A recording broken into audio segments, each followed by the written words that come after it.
السلام عليكم ورحمة الله وبركاته. نحمده ونستعينه ونستغفره ونعوذ بالله من شرور أنفسنا ومن سيئات أعمالنا. من يهد الله فلا مضل له ومن يضلل فلا هادي له. ونشهد أن لا إله إلا الله وحده لا شريك له. ونشهد أن سيدنا وحبيبنا ومولانا محمدا عبده ورسوله الذي أرسله بالحق بشيرا ونذيرا وداعيا إلى الله بإذنه وسراجا منيرا. فقد قال الله تعالى في كلامه المجيد وفرقانه الحميد: أعوذ بالله من الشيطان الرجيم. بسم الله الرحمن الرحيم. إنا أنزلناه في ليلة القدر وما أدراك ما ليلة القدر. ليلة القدر خير من 1000 شهر. تنزل الملائكة والروح فيها بإذن ربهم من كل أمر. سلام هي حتى مطلع الفجر. صدق الله العظيم. إن الله وملائكته يصلون على النبي يا أيها الذين آمنوا صلوا عليه وسلموا تسليما. اللهم صل على سيدنا مولانا محمد وعلى آله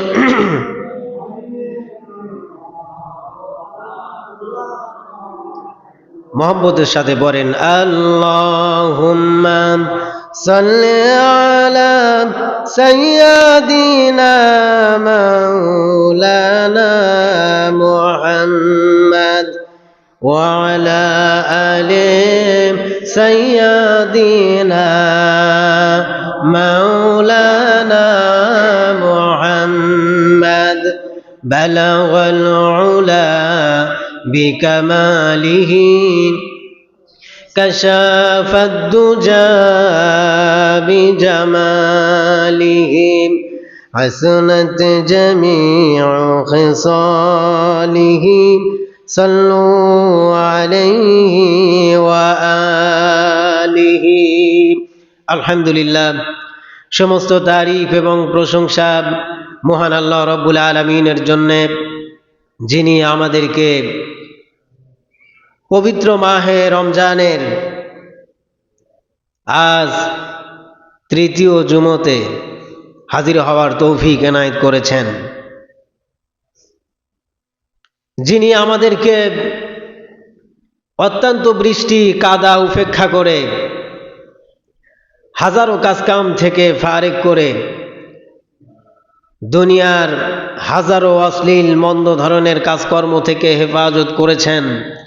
তার কুদরতি হাতে হাত ধরে যিনি আমাদেরকে তার পবিত্র ঘর মসজিদে আসার মতো তৌফিক এনায়েত করেছেন, সেই মনিবের দরবারে আমরা সকলেই শুকরগুজারি হচ্ছি, পড়ছি আলহামদুলিল্লাহ। মোহাব্বতের সাথে জোরে সোরে সবাই পড়েন আলহামদুলিল্লাহ। লাখো কোটি দরুদ ও সালাম সেই বিশ্ব মানবতার মুক্তির দূতের উপরে আমরা সকলেই পড়ি সাল্লাল্লাহু আলাইহি ওয়াসাল্লাম। সম্মানিত প্রিয় হাজিরিন, আমরা দেখতে দেখতে মাহে রমজানের আজ 20টি রোজা অতিবাহিত করতে চলেছি। বন্ধুগণ, মাহে রমজান মাস ছিল মুসলমানদের জন্য নেকি অর্জনের মাস। নেকি অর্জনের সিজন হিসেবে বিশ্বের মুমিনদের জন্য এই মাসটি ছিল। রহমতের মাস হিসেবে গণ্য করা ছিল, মাগফিরাত এবং নাজাতের মাস হিসেবে এ মাসকে আখ্যা করা হয়েছে। আমরা রহমতের 10 দিন শেষ করেছি, এরপরে মাগফিরাতের 10 দিন আজ থেকে আমাদের মধ্য থেকে বিদায় নিয়ে চলে যাবে। আজকের দিনের পরের থেকেই শুরু হবে নাজাতের মাস। এবং এই মাহে রমজানের শেষ দশকে গুরুত্বপূর্ণ একটি রাত আছে, যেই রাতের নাম হচ্ছে লাইলাতুল কদর। অত্যন্ত গুরুত্বপূর্ণ রাত এই মাহে রমজানের শেষ দশকের ভিতরে রাখা হয়েছে। বন্ধুগণ, রাসূল করিম সাল্লাল্লাহু আলাইহি ওয়াসাল্লাম তিনি হচ্ছেন আল্লাহ রাব্বুল আলামিনের পক্ষ থেকে প্রেরিত 1,24,000 পয়গম্বরের ভিতরে শ্রেষ্ঠ পয়গম্বর, সবচেয়ে দামি এবং মর্যাদাপূর্ণ পয়গম্বর। কথা বলেন ঠিক নেবে ঠিক। এবং সমস্ত পয়গম্বরের উম্মতদের ভিতরে উম্মতে মুহাম্মাদি হচ্ছে শ্রেষ্ঠ উম্মত। সুবহানাল্লাহ বলেন। আল্লাহ পাক রব্বুল আলামিন কোরআন কারীমের ভিতরে বলেছেন, কুনতুম খায়রা উম্মাতিন, উম্মতে মুহাম্মাদিরা হচ্ছে শ্রেষ্ঠ উম্মত এবং মুসলমান জাতি হচ্ছে শ্রেষ্ঠ জাতি। কিন্তু অন্যান্য নবী এবং পয়গম্বর আলাইহিমুস সালামেরা তারা আল্লাহর পক্ষ থেকে কেউ 150, 200, 500, 800, 900, 1000 বছর পর্যন্ত হায়াত পেয়েছেন। সেই নবীর উম্মতেরাও হায়াত কম পান নাই, তারাও 800, 900, 1000 এবং 1200, 1500 বছর পর্যন্ত হায়াত পেয়েছেন। ঠিক কিনা বলেন আমার ভাইরা? তাহলে ওনারা 1500 বছর ধরে আল্লাহর ইবাদত করেছেন, আর আমাদের হায়াতের গড় আয়ু হচ্ছে 55 থেকে 60 বছর। তাহলে শ্রেষ্ঠ নবীর শ্রেষ্ঠ উম্মতেরা আল্লাহর দরবারে কি বলেন, নেক আমলের দিক থেকে পিছে পড়ে থাকবে না? স্বাভাবিক কিনা? তারা 1000 বছর, 1500 বছর পর্যন্ত আল্লাহর দাসত্ব গোলামি করেছেন, আর আমাদের হায়াত 60 থেকে 70 বছর। তাহলে তো আমরা ইবাদতের দিক থেকে, নেক আমলের দিক থেকে তাদের সাথে আমরা পেরে উঠবো না। কথা বলেন ঠিক নেবে ঠিক। আমার ভাইরা, রাসূল করিম সাল্লাল্লাহু আলাইহি ওয়াসাল্লাম সাহাবীদের সামনে বনি ইসরাইলের এক ব্যক্তির কথা বয়ান করলেন। নবীজি বললেন, বনি ইসরাইলের এক ব্যক্তি, তিনি 1000 বছর পর্যন্ত জিহাদের ময়দানে কাটিয়ে দিয়েছেন। এরপরে হযরতে জাকারিয়া আলাইহিমুস সালাম, হযরতে আইয়ুব আলাইহিমুস সালাম, হযরতে হিজকিল আলাইহিস সালাম এবং হযরতে ইউসা আলাইহিমুস সালাম, এনারা 80 বছর পর্যন্ত আল্লাহর ইবাদতের ভিতরে কাটিয়েছেন।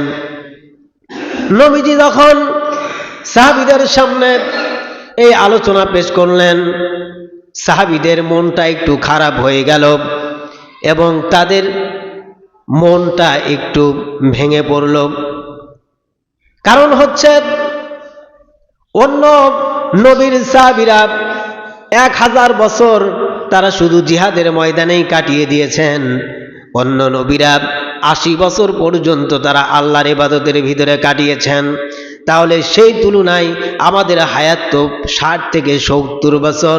তাহলে কেমন করে আমরা আল্লাহর দরবারে তাদের সাথে সওয়াবের দিক দিয়া পাল্লা দিতে পারবো? কি বলেন? কোনো পরিস্থিতি আছে? আর নাই। সাহাবীদের মন দুর্বল হয়ে গেল। আল্লাহ পাক রব্বুল আলামিন সাহাবীদের মনের অবস্থা বুঝতে পারলেন। আমার ভাইয়েরা, আল্লাহ রব্বুল আলামিন সাহাবীদের মনের অবস্থা বুঝতে পারলেন। সেই জন্য তিনি রাসূল কারীম সাল্লাল্লাহু আলাইহি ওয়াসাল্লামের উপরে কোরআনে কারীমের আয়াত নাযিল করে দিলেন। আল্লাহ পাক রব্বুল আলামিন তার হাবিবকে শুনায় দিলেন, ইন্না আনজালনাহু ফি লাইলাতিল কদর। নিশ্চয় আমি কোরআন কারীমকে মহামান্বিত এই রাতে আমি প্রেরণ করেছি। লৌহে মাহফুজে আল্লাহ পাক রব্বুল আলামিন কোরআন কারীম লিখে রেখেছেন এবং এই পৃথিবীর আদি থেকে অন্ত পর্যন্ত যা কিছু ঘটেছে এবং সামনে যা কিছু ঘটবে সব কিছু আল্লাহ রব্বুল আলামিন সেই লাউহে মাহফুজে লিখে রেখেছেন। লাউহে মাহফুজ 7 আসমানের উপরে অবস্থিত। সেখানে মানুষের জীবনের সব কিছু লিপিবদ্ধ রয়েছে এবং এই কোরআন কারীমকে আল্লাহ পাক সেখানে লিপিবদ্ধ করে দিয়েছেন। সেখান থেকে 7 আসমানের উপর থেকে এই লাইলাতুল কদরের রাত্রিতে আল্লাহ পাক রব্বুল আলামিন তার হাবিবের উপরে প্রথম কোরআন কারীমের আয়াত নাজিল করলেন। রাসূলকে আল্লাহ পাক বললেন, ওয়ামা আদরাকা মা লাইলাতুল কদর। হে নবী, আপনি কি জানেন লাইলাতুল কদর কি? রাসূলকে আল্লাহ পাক না জানালে রাসূল কি জানবেন? না। আল্লাহ পাক বললেন, আমি মহামান্বিত রাতে এই কোরআন অবতীর্ণ করেছি এবং বলছেন সেই মহামান্বিত রাত্রি কি আপনি কি সেটা জানেন? আল্লাহ পাক বলছেন, লাইলাতুল কদরি খায়রুম মিন আলফি শাহর। মহামান্বিত সেই রাত, কদরের রাত হচ্ছে 1000 মাসের চেয়েও উত্তম। আল্লাহ পাক তার রাসূলকে জানায় দিলেন যে লাইলাতুল কদর কি, সেই মহামান্বিত রাত্রিটা কি, সেটা হচ্ছে 1000 মাসের চেয়েও অধিক উত্তম। সুবহানাল্লাহ জোরে বলেন। আমার ভাইরা, 1000 মাস সংখ্যা দাঁড়াবে 83 বছর 4 মাস। কয় বছর? 83 বছর 4 মাস।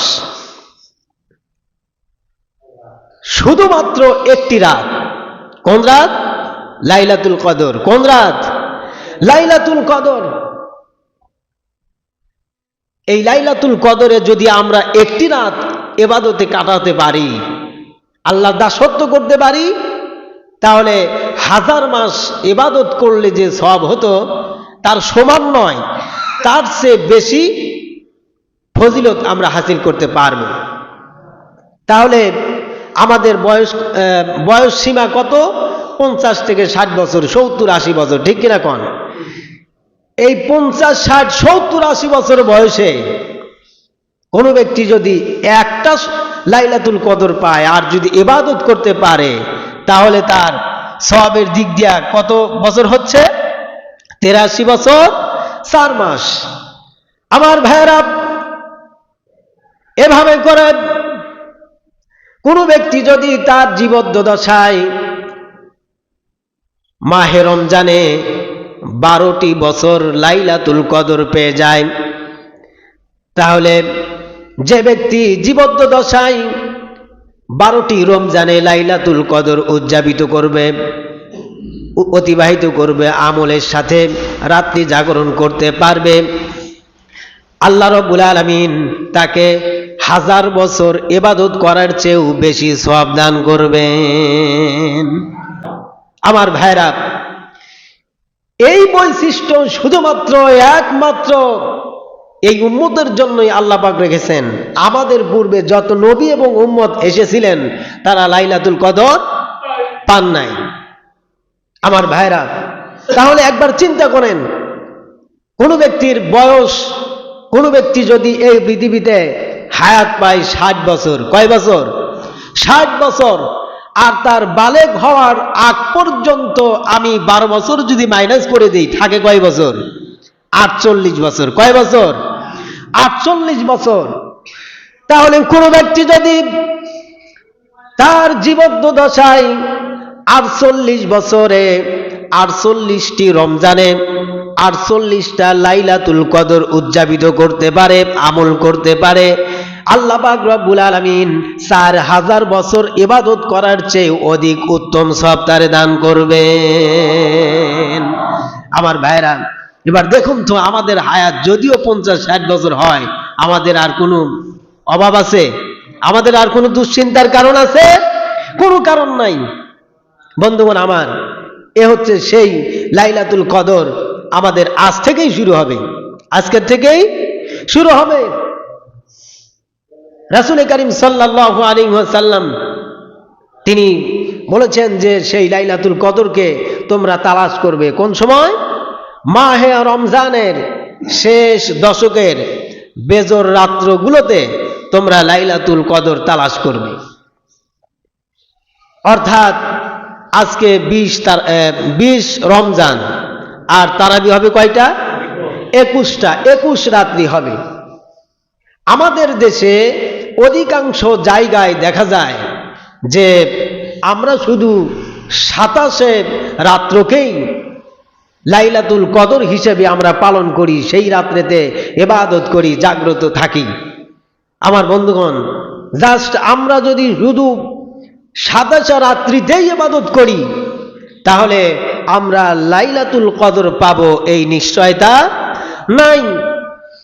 লাইলাতুল কদর মাহে রমজানের শেষ দশকের বেজর রাত্রগুলোতে আসবে, এটা সঠিক, কিন্তু সেটা 21 রাত্রিতে আসবে নাকি 23-এ আসবে, নাকি 25-এ আসবে, নাকি 27-এ, নাকি 29-এ আসবে, এই কোনো গ্যারান্টি কোরআন হাদিসে কোথাও দেওয়া হয় নাই।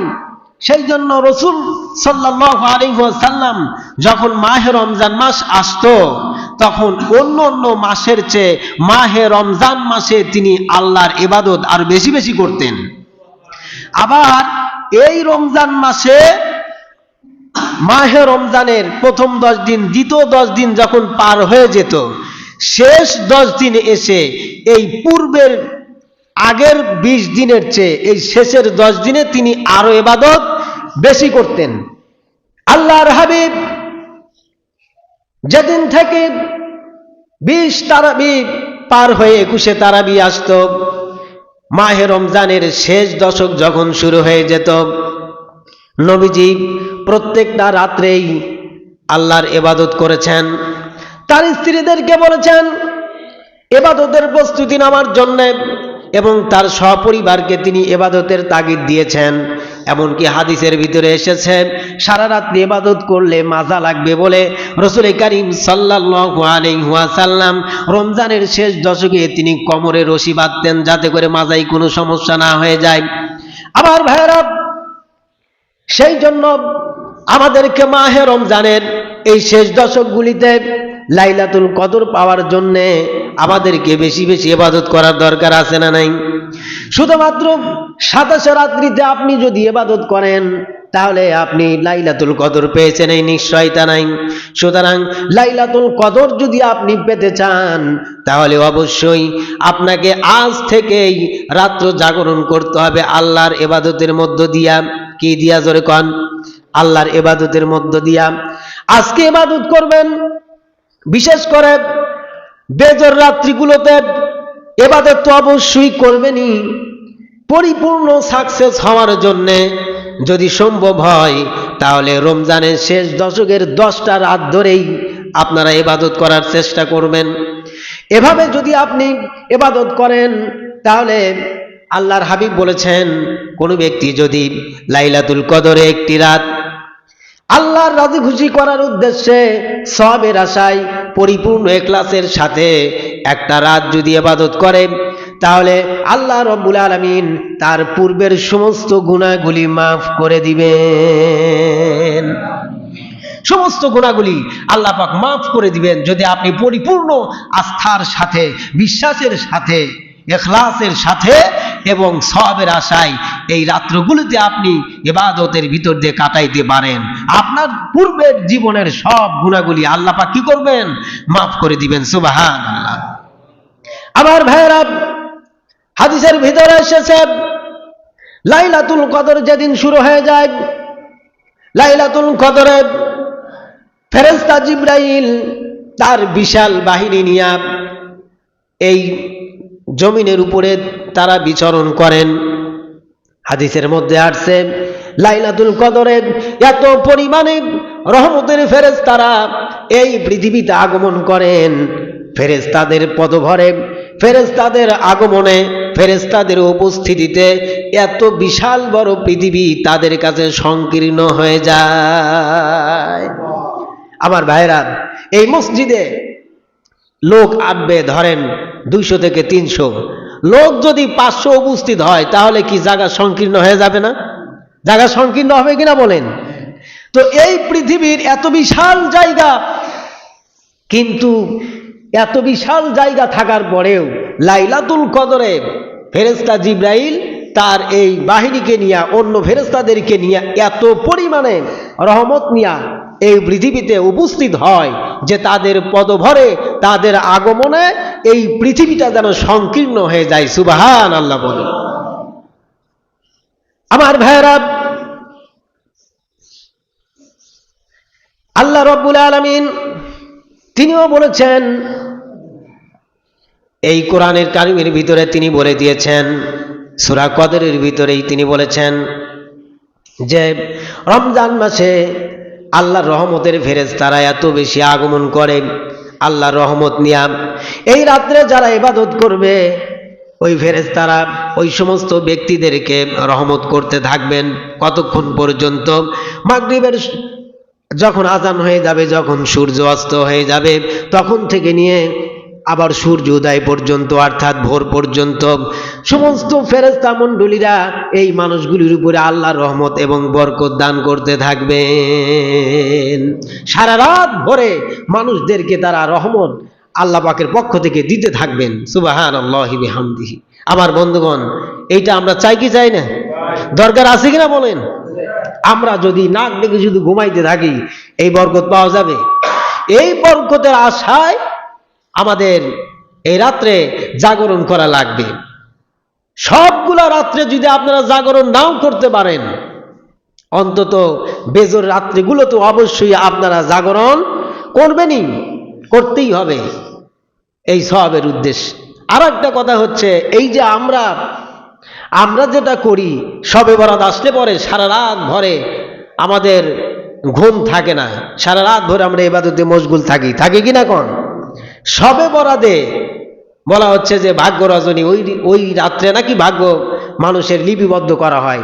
বন্ধুগণ, সঠিক অর্থে হ্যাঁ আছে বর্ণনায় যে শবে বরাতে মানুষের ভাগ্য লেখা হয়, এবং পরিপূর্ণ আস্থার সাথে আপনার নিশ্চয়তার সাথে যে কথাটা বলা হচ্ছে সেটা হচ্ছে লাইলাতুল কদরে মানুষের ভাগ্য লিপিবদ্ধ হয়। সেটা কেমন? মানুষের ভাগ্য আল্লাহ পাক রব্বুল আলামিন পৃথিবীর সৃষ্টির শুরু লগ্ন থেকেই লিপিবদ্ধ করে দিয়েছেন, নতুন করে লেখার আর কোনো প্রয়োজন নাই। ওই যে লাউহে মাহফুজে সব কিছু আল্লাহ পাক সংরক্ষণ করে রেখেছেন। লাইলাতুল কদরে ফেরেশতা মণ্ডলীদের হাতে একটি বছরের লিস্ট আল্লাহ পাক ধরে দেন যে এই বছরে এই বান্দা টাকা পয়সা অর্জন করবে নাকি লস করবে, সে ব্যক্তি বাঁচবে না মরবে, সুস্থ থাকবে নাকি অসুস্থ থাকবে, কি করবে না করবে, তার একটি লিস্ট আল্লাহ পাক রব্বুল আলামিন এই লাইলাতুল কদরে ফেরেশতাদের হাতে দিয়ে দেন। তাহলে আমাদের এই রাত্রে ইবাদত করার দরকার আছে কিনা কোন? বন্ধুগণ আমার, যেটার নিশ্চয়তা কম শবে বরাতে, সেই শবে বরাতের রাতে কারো ঘুম থাকে না। আর যেটা নিশ্চয়তা আছে লাইলাতুল কদরে, সেই লাইলাতুল কদরে ইবাদত করার খবরই আমাদের থাকে না, ঠিক কিনা কোন? সুতরাং এই লাইলাতুল কদরে আপনারা অবশ্যই ইবাদত করবেন, অবশ্যই ইবাদত করতে থাকবেন। এই রাতটা হচ্ছে আল্লাহ পাক গ্যারান্টি দিচ্ছেন যে শান্তির রাত, নিশ্চয়তার রাত। এই রাতে কোনো দুঃখ দুর্দশা মানুষের উপরে আসবে না, একদম সেফ নিরাপদ রাত। সুবহানাল্লাহ। শুধু শান্তি আর শান্তি এই রাতে সারা রাত ভরে মানুষের উপরে বর্ষণ হতে থাকে, আর মানুষেরা নাক ডেকে শুধু ঘুমাইতে থাকে। আমাদের এই অবস্থা চেঞ্জ করতে হবে। আমার ভাইয়েরা, এই রাত্রে ইবাদত করার জন্য আমরা যেটা করি, অনেক সময় দেখা যায় মানুষেরা ব্যস্ত থাকে, হুজুর কয় রাকাত নামাজ পড়বো, লাইলাতুল কদরের কোন কোন সূরা দিয়া পড়বো, এমন কথা মানুষেরা বলে কিনা। আমার ভাইয়েরা, নামাজের জন্য পারফেক্ট করে কোনো একটি সূরা নির্দেশিত করে দেওয়া হয় নাই। আপনি যে সূরা পারেন সেই সূরা দিয়া শুধু 2 রাকাত করে করে আপনি নফল নামাজ পড়তে থাকবেন, কোরআন তেলাওয়াত করতে থাকবেন এবং জিকির আজকারগুলি আপনি করতে থাকবেন। আমার ভাইয়েরা, এরপরে যে কাজটি আপনি করবেন, রাসূলুল্লাহর স্ত্রী হযরত আয়েশা রাদিয়াল্লাহু তাআলা আনহা বলেছেন, নবীজি, যদি আমি বুঝতে পারি যে আজকের রাতটা লাইলাতুল কদরের রাত, তাহলে আমি সেই রাতটা কেমনে অতিবাহিত করব? নবীজি বলেছেন, লাইলাতুল কদরে ইবাদত করবে আর আল্লাহ রাব্বুল আলামিনের কাছে দোয়া করবে, রব্বুল আলামিন তুমি হলে ক্ষমাশীল, তুমি ক্ষমা করতে খুব ভালোবাসো, রব্বুল আলামিন মেহেরবানি করে আমার জীবনের সমস্ত গুনাহগুলি তুমি মাফ করে দাও। এই লাইলাতুল কদরে কি করবেন? বেশি বেশি আল্লাহ পাকের কাছে এভাবে দোয়া করবেন, রব্বুল আলামিন তুমি ক্ষমাশীল এবং তুমি ক্ষমা করতে ভালোবাসো, আর আমি গুনাহগার, মেহেরবানি করে তুমি আমার জীবনের সব গুনাহগুলি মাফ করে দাও। এভাবে আপনি লাইলাতুল কদর অতিবাহিত করতে থাকবেন। তাহলে আমরা যে শ্রেষ্ঠ উম্মত, আমাদের কাজ কম, কাজের মূল্য বেশি, কাজ কম, কাজের মূল্য বেশি। অন্য অন্য নবীর সাহাবীরা তারা 1000 বছর কষ্ট করে ইবাদত করে যে সওয়াব পেয়েছেন, আর আমরা মাত্র 1 রাতে যদি ইবাদত করি তার চেয়ে বেশি সওয়াব আমাদের হাসিল হয়ে যাচ্ছে। এই হচ্ছে আমাদের একটি মর্যাদা, শ্রেষ্ঠ উম্মতের এটি একটি মর্যাদা। আমরা হায়াত পাবো কম, কাজ করব কম, কিন্তু আল্লাহ পাকের কাছে তার বেনিফিট পাবো বেশি। আর এই লাইলাতুল কদর পরিপূর্ণভাবে হাসিল করার জন্য, নিশ্চিন্তভাবে পাবার জন্য রাসূল কারীম সাল্লাল্লাহু আলাইহি ওয়াসাল্লাম এই মাহে রমজানের শেষ 10 দিন তিনি ইতিকাফে কাটিয়েছেন। কিসের মধ্যে কাটিয়েছেন? ইতিকাফের ভিতরে কাটিয়েছেন। ইতিকাফ অর্থ হচ্ছে অবস্থান করা, পড়ে থাকা। অর্থাৎ মানুষেরা দাবি আদায় না হওয়া পর্যন্ত যেমন কোন একজনের সামনে পড়ে থাকে, যে পর্যন্ত দাবি আদায় না হয়, অনুরূপ ভাবে লাইলাতুল কদরের বরকত হাসিল করার জন্য আপনারা ইতিকাফে অবস্থান করবেন, অর্থাৎ পড়ে থাকবেন আল্লাহর দরজায় ধন্না দিয়ে, যে আল্লাহ যতক্ষণ না পর্যন্ত জীবনের গুনাহ মাফ করতে না পাচ্ছি, লাইলাতুল কদর আমরা পরিপূর্ণ না পাচ্ছি, ততক্ষণ আমরা তোমার ঘর ছাড়ছি না। অর্থাৎ ইতিকাফ আপনারা করবেন। ইতিকাফ করা খুবই গুরুত্বপূর্ণ একটি আমল। রাসূল কারীম সাল্লাল্লাহু আলাইহি সাল্লাম এটাকে সুন্নতে মুআক্কাদা বলে দিয়েছেন। অর্থাৎ প্রত্যেকটা মসজিদের আওতাধীন সমস্ত মানুষের ভিতর থেকে একজন হলেও ইতিকাফ মসজিদে করতে হবে। এই মসজিদে সমস্ত মানুষের ভিতর থেকে সব যদি ইতিকাফে বসে তাতে কোনো সমস্যা নাই, তবে সবাই যদি সময় নাও পায়, অন্তত একজন হলেও যদি ইতিকাফে বসে, তাহলে সমস্ত মানুষের পক্ষ থেকে সেটা আদায় হয়ে যেতে পারে। আর একজন মানুষও যদি ইতিকাফে না বসে, তাহলে এই সুন্নাতে মুআক্কাদা তরক করার গুনাহ এই মহল্লার সকলের আমলনামায় যোগ হবে। সেই জন্য আপনারা ইতিকাফ করবেন। আর ইতিকাফ করারও অনেক ফজিলত, অনেক ফজিলত। সেটা কি? আমার ভাইয়েরা, যারা ইতিকাফ করবে সুন্নাতে মুআক্কাদা এই মাহে রমজানে শেষের 10 দিনে যারা ইতিকাফে অবস্থান করবেন, আল্লাহর হাবিব বলেছেন, যারা ইতিকাফ করে তাদের জন্য কি পুরস্কার আল্লাহ পাক রেখেছেন? ইতিকাফকারীদের জন্য পুরস্কার হচ্ছে, যে ব্যক্তি আল্লাহ রব্বুল আলামিনকে রাজি খুশি করার উদ্দেশ্যে, আল্লাহর সন্তুষ্টি লাভের জন্য যে ব্যক্তি একদিন ইতিকাফ করে। কয়দিন? সকলে বলেন কয়দিন? যে ব্যক্তি আল্লাহকে রাজি খুশি করার উদ্দেশ্যে একদিন ইতিকাফে অবস্থান করবে, আল্লাহ পাক রব্বুল আলামিন তার থেকে জাহান্নাম 3 খন্দক দূরে সরাইয়া দিবেন। বন্ধুগণ, খন্দকের পরিমাণ কি বোঝেন? এক খন্দক বলা হচ্ছে জমিন থেকে নিয়ে আসমান পর্যন্ত, জমিন থেকে নিয়ে আসমান পর্যন্ত। আচ্ছা, আপনারা জানেন আমরা আসমানের দিকে তাকালে, আকাশের দিকে তাকালে যে চাঁদ দেখতে পাই, এরপরে সূর্য দেখতে পাই, তারকারাজি দেখতে পাই। তারকা, চাঁদ এবং সূর্য কতটুকুন উপরে আছে কি বলেন? বৈজ্ঞানিকের মাধ্যমে আমরা সেটা জানি নাই, জেনেছি যে সূর্যটা কত হাজার মাইল উপরে আছে, চন্দ্র কত হাজার মাইল উপরে আছে, তারকাগুলি কত হাজার মাইল উপরে আছে, এবং এই তারকাগুলির এক একটার আকৃতি কত বড় সব আমাদের জানা, ঠিক কিনা কোন? কিন্তু আজ পর্যন্ত এমন কোন বিজ্ঞানী কি পৃথিবীতে এসেছে যেই বিজ্ঞানী ওই যে নীলা নীলা দেখা যায় আকাশটা কত উপরে আছে, কত লক্ষ কোটি মাইল উপরে আছে, এটা আমাদের কি ডিটেইলস দিতে পেরেছে? পারে নাই। আমার ভাইয়েরা,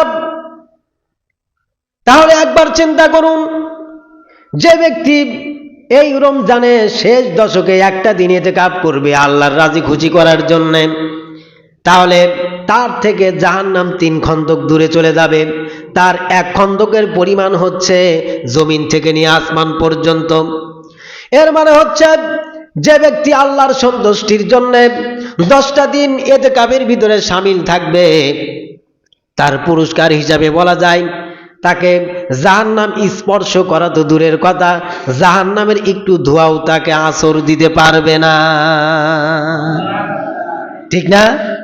এক খন্দকের পরিমাণ যদি হয় এত দীর্ঘ লম্বা পথ, যার কোনো সীমারেখা নাই, কত মাইল উপরে, তাহলে একদিনে 3 খন্দক আর 3 দশে 30 খন্দক দূরে যদি আপনার থেকে জাহান্নাম চলে যায়, তাহলে সেই জাহান্নামের শাস্তি তো দূরের কথা, ওই জাহান্নামের একটু ধোঁয়াও আপনাকে স্পর্শ করতে পারবে না। আর যে জাহান্নাম যে ব্যক্তির থেকে দূরে চলে যায়, জান্নাত সেই ব্যক্তির নিকটে এসে যায়। কন্যা সুবহানাল্লাহ। অর্থাৎ যে ব্যক্তি রোজা রাখলো আর এভাবে ইতিকাফ করলো, সে ব্যক্তি যেন জান্নাতের একদম নিকটে চলে আসলো। আমার ভাইয়েরা, শুধু এই পর্যন্ত নয়, আপনি যখন ইতিকাফ করবেন, যে ব্যক্তি মসজিদে 10টা দিন ইতিকাফের ভিতরে কাটাবে, সেই ব্যক্তি যেন তার সমস্ত আমল সেই ব্যক্তি স্টার্ট করেই রেখেছে। সুবহানাল্লাহ, জোরে কোন। অর্থাৎ আপনি যখন ইতিকাফে অবস্থান করবেন মসজিদে, আপনার 2 কিলোমিটার ফাঁকে একটা জানাজা উপস্থিত হলো, আপনি কি সেখানে উপস্থিত হতে পারবেন? কি বলেন, পারবেন? কোথাও একজন বুজুর্গ আলেম এসে দ্বীনি নসিহত করছে, আপনি কি সেখানে গিয়ে সেই ওয়াজ নসিহত শুনতে পারবেন নাকি কোন? শুনতে পারবেন না। এর মানে হলো, আপনি বাইরে থাকা অবস্থায় যত নেক আমল করতেন, যত জানাজা করতেন, যত ওয়াজ মাহফিল শুনতেন, আর যত নেক আমল আপনি করতেন না কেন, ইতিকাফে অবস্থান করার কারণে আল্লাহ পাক রব্বুল আলামিন বাইরে থেকে যত আমল করা সম্ভব সব আমলগুলি আপনার আমলনামায় এমনি বোনাস স্বরূপ দিয়ে দিবেন। আমার ভাইরা, এ হচ্ছে সেই মাস, সেই কদর আর সেই ইতিকাফ। খুবই গুরুত্বপূর্ণ সময় আমরা এখন উপস্থিত হয়েছি।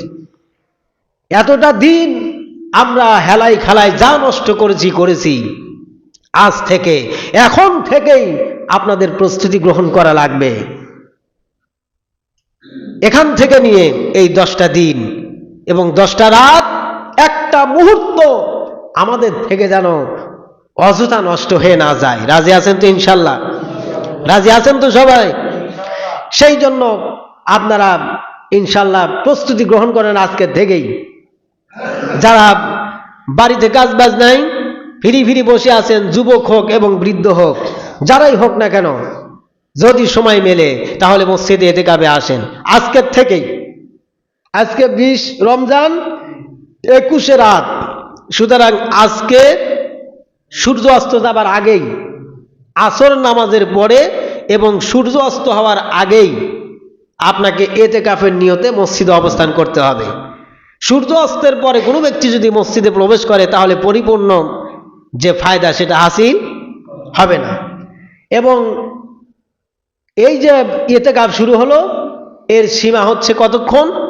অনেক মানুষেরা আগে বলছে, আমরা ছোটবেলায় যখন এতেকাফ করছি দেখছি ওই রাত্রে চাঁদ উঠছে যাই বের দেয় নাই, ওই পরের দিন সকালবেলা গেলে এতেকাফ পরিপূর্ণ হয় না। এত কষ্ট করার কোনো প্রয়োজন নাই।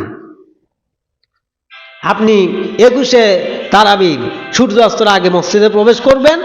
এতেকাফের সময় হচ্ছে যখন শাওয়াল মাসের চাঁদ সন্ধ্যাবেলায় যখন দেখা যাবে, চাঁদ যদি আপনার চোখে পড়ে, চাঁদ দেখলেন, জাস্ট আপনার এতেকাফ শেষ, আর মসজিদে অবস্থান করার আর কোনো জরুরত নাই।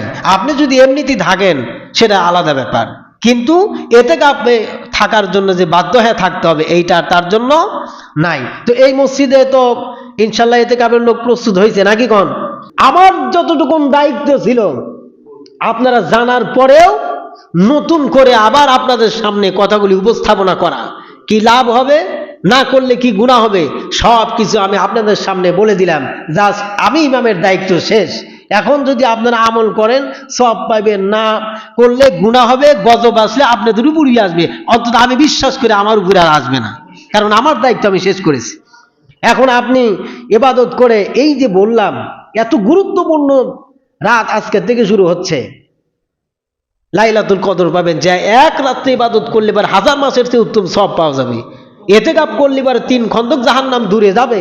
সেই এতেকাফ করবেন কিনা এবং এই রাত্রে আপনারা জাগরণ করবেন কিনা পরিপূর্ণ আপনাদের এখতিয়ার। আপনারা আমল করে জান্নাতে যাবেন নাকি জাহান্নামে যাবেন পুরাটাই আপনাদের এখতিয়ার। আপনাদের যা খুশি আপনারা তাই করেন। তবে আমি আল্লাহ পাকের কাছে দোয়া করি, অন্তত আল্লাহ পাক রব্বুল আলামিন যেন এই হাজারো মানুষের ভিতরে অবশ্যই একজন মানুষকে হলেও এই মসজিদে এতেকাফ করার মতো তৌফিক দান করেন, বলেন আমিন। আর সামনে যে রাত আসছে, দিন আসছে, এই দিনগুলি, রাতগুলি আমরা যেন অত্যন্ত গুরুত্বের সাথে, তাজিমের সাথে, আল্লাহকে রাজি খুশি করার উদ্দেশ্যে ইবাদতের ভিতরে আমরা কাটাতে পারি। এই তৌফিক যেন আল্লাহ পাক আমাদেরকে দান করেন, সকলে বলেন আমিন।